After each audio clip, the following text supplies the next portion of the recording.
So today we will study a new topic in grade 5 for standard 5, Apple erupts. No, it's not apple, it's actually a volcano. We are going to study volcano today and how it erupts, what happens exactly inside a volcano, how a volcano, the molten magma that flows inside the volcano that bursts out, why that happens. So let's see. First question is, what is volcanic eruption? So, what is a volcanic eruption exactly?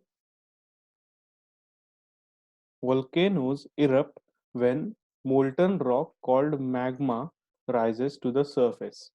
Okay, so the first point you need to remember is when volcanoes erupt, that is when that explosion occurs. That explosion is actually caused because of this molten rock. Yes, the rocks are in molten form, and that is actually called magma, which rises to the surface. Then magma is formed when the Earth's mantle melts. Okay, the second point is magma is formed when the Earth's mantle melts. So Earth's, you know about Earth cores, right? There is a crust, then mantle, and then there is a core. So when the mantle part melts, that melted part is actually called as magma, and volcanoes erupt because of this magma. Okay. Okay, so now you have understood 2 points. Then, melting may happen where tectonic plates are pulling apart or where one plate is pushed down under another. Okay, so there are tectonic plates inside our Earth's crust which are constantly moving. Okay, there is a plates we actually it is of indefinite shape, but we call them as plates. Okay, so when these plates are actually they are in constant motion. Okay, they are always moving. Yeah? And after when they are moving, so what happens is melting, or this mantle melting may happen where tectonic plates are pulling apart or where one plate is pushed down under another. Okay, so see this is mid oceanic mid range. Okay, can you see this is oceanic mid range, this is a trench, and this X mark over here is nothing but there is a tectonic plate there, those are moving apart. Hmm. This, and because of that the volcanoes are this volcano is has been activated over here. Okay, and this is also another case showing that it is also pushed down. See, this is a tectonic plate, this region is a tectonic plate, and this region is another tectonic plate. So this is actually pushed down, and hence that's why also is volcano eruption takes place. Okay, so now what actually happens under the ground when volcano is erupted out? So now you know two things, right? The first thing is volcano contains magma, that is molten rock, and that molten rock is formed when the Earth's mantle melts. Okay, so magma is a lighter than rock, so it rises towards the Earth's surface. Now this is third point that you need to remember. What is that? Magma is lighter than rock. Okay, so any of the rock that you see around yourself, this magma is lighter than rock. As the magma rises, bubbles of gas forms inside it. Okay, so when magma is at the bottom level and it goes on rising, bubbles get formed inside it. Hmm? Then this runny magma erupts through openings or vents in the Earth's crust before flowing onto its surface as lava. So initially it was magma and lava are the same. So but when they are inside the volcano we call them magma, and when they are outside the volcano we call them as lava. Okay, so this runny magma erupts through. Runny means runny means actually it is in molten form and it is rising, and actually it looks like it's running. Okay, or it looks like at least it is like watery. So that is actually called as runny. And after this runny magma erupts through openings or vents in the Earth's crust. So these openings or vent in Earth's crust is actually this volcano. What is volcano exactly? Volcano is an opening from the Earth's crust. Okay, so these are vents. These openings are vents in the Earth's crust before flowing onto its surface as lava. Okay, and if magma is thick, gas bubbles cannot easily escape, and pressure builds up as the magma rises. Okay, so because of these gas bubbles, what happens is the pressure inside it builds up. Okay, it builds up, and then the magma rises. So, what are the effects of a volcanic eruption? So, there are many devastating impacts of these volcanic eruptions for everyone on Earth. The first is a volcanic eruption can knock down forests and clog rivers with volcanic ash. Okay, so this volcanic ash is poisonous, and volcanic eruption can knock down forest means this molten lava is very hot in temperature, so the forest cannot sustain its temperature.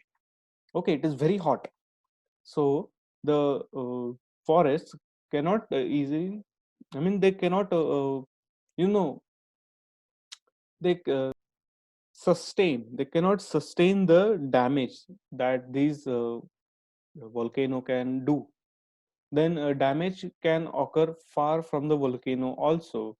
Yes, damages can also occur far from the volcano, because these clouds actually, when the volcano erupts, there is a very large smoke. Okay, there is very huge smoke coming from this volcano, and this volcano can lead to global warming. Okay, but volcanoes build as well as destroy. Yes, volcanoes builds also. Volcanoes can build structures, and they also can destroy. How they can build structures? See, volcanoes is nothing but actually it is molten rock. So when this rock comes out and it gets solidified, what does it actually make? It actually makes a surface, right? So that surface, hence volcanoes also build. Getting this? And as well as it destroys everything that comes into its contact. Then material erupted from volcanoes can form new land, like I told you. And over the time, lava flows can form new and rich soil. Okay, so over the time, it takes many years, but over the time, new and rich soil could be formed through these volcanoes. Then these are some images. This is the ash cloud that I was talking about. Then these are volcanic bombs here. Then the lava is flowing like this, like this, like this, and this is the steam. These are the ash clouds. So this is a diagram of a erupting volcano, and this is the real picture. Pretty much the same, correct? So let's make our own volcanic eruption at home. Actually, there is a activity for all of you. We won't be performing this activity in this session. It will require another session. So in the next subsequent lecture, we will show you how to make your own volcano. Okay. So just I'll just give a quick recap to you. What are the materials required? First is a red apple, then baking soda, then vinegar, then tray, and soft plastic knife used to cut birthday cakes. Okay, so these are the five things that you require. I'll repeat. First is a red apple, then there is baking soda, then vinegar, then tray, and a soft plastic knife used to cut birthday cake. Okay, so let's see what's the procedure. So, what are we gonna do exactly? First, the first step is make a hole atop the apple and carefully make it as hollow as possible by slowly removing the inside of apple. So there is an apple in front of you like this.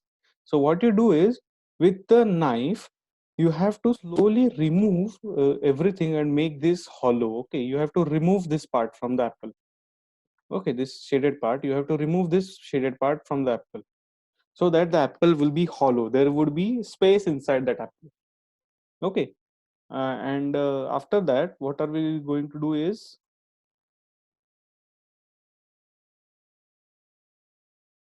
so the next is add some baking soda to the apple. So now, since first your apple was like this, okay, I'll try to draw a good apple. Let it be. So this was your initial apple. But now, after you cut it like this, like this, you need to actually make it hollow. Hmm? After you make it hollow, this portion, the shaded portion, will not be there. So what will it become then? It will be something like this. It will actually be something like this. Okay. So inside this, we will add some baking soda.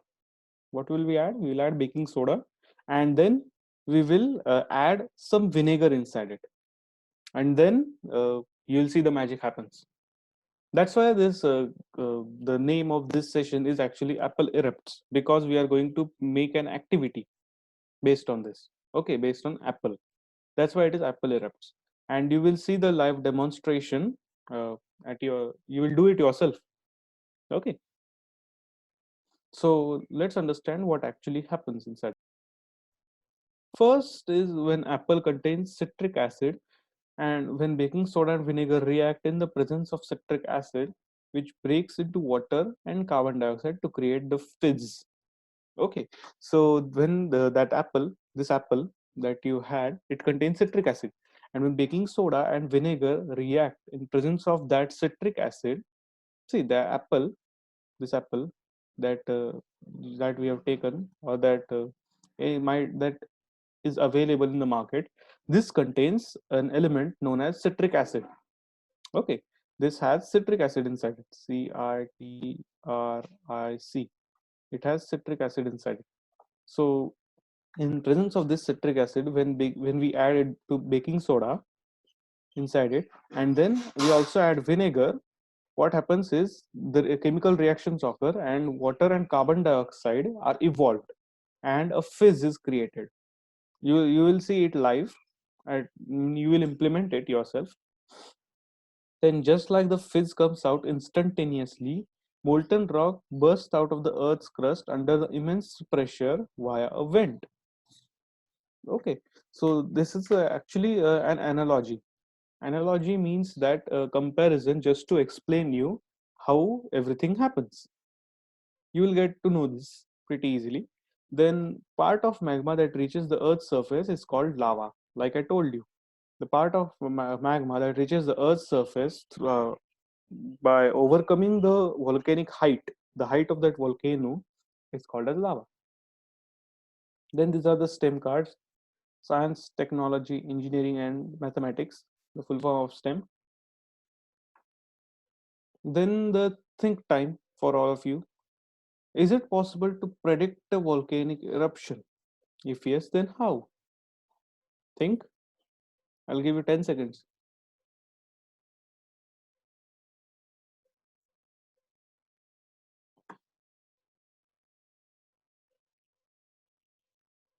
Okay, so we will finally move to the answer. Yes. An answer comes out to be yes. How?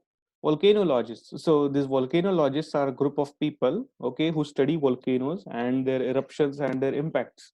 So volcanologists can predict eruptions. If they have a thorough understanding of a volcano's eruptive history, they can install proper instrumentation. So a volcano, if the volcano has been active, now active volcano means that volcano erupts. Okay, volcano erupts all the gases. That means it is active. So if the volcano was active previously, then they can continuously monitor it. Okay, they can monitor it in the sense they can continuously keep an eye on it and adequately interpret data coming from the instrument that they have installed. Okay, so if there is this volcano like this, there is this volcano, hmm, and it has been erupted. It is erupting gases. Sorry, it has been erupted sometime in history. Then what they can do is they can install some instrumentation over here, or maybe a camera over here, and they can continuously monitor this volcano. Okay, and then they will adequately predict volcanic eruptions. But even then, like their counterparts in meteorology, volcanologists can only offer probabilities that an event will occur. So, what does this complex line mean? It also tells us that at the same time, volcanologists cannot be 100% sure that this volcano will erupt at a particular time. Okay, they can only give us a suggestion that yes, it will erupt, but they cannot 100% tell you that it is going to erupt. Okay, and the third point is they can never be sure how severe a predicted eruption will be. Okay, so they cannot predict that how much lava is going to come from that volcano, or how much impact it will be going to do us, or how much impact it will be for the environment, or whether it could even break the surface or not. So volcanologists cannot express that. So that's it for today's session. I hope you liked it. See you in the next one.